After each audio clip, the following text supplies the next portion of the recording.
روزوں کا مہینہ رمضان کا مہینہ ہے، جس میں قرآن اول نازل ہوا، جو لوگوں کا رہنما ہے اور جس میں ہدایت کی کھلی نشانیاں ہیں اور جو حق و باطل کو الگ الگ کرنے والا ہے۔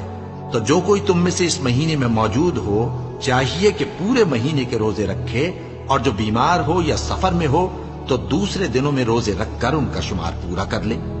اللہ تمہارے حق میں آسانی چاہتا ہے اور سختی نہیں چاہتا، اور یہ آسانی کا حکم اس لیے دیا گیا ہے کہ تم روزوں کا شمار پورا کر لو، اور اس احسان کے بدلے کہ اللہ نے تم کو ہدایت بخشی ہے تم اس کو بزرگی سے یاد کرو اور اس کا شکر کرو۔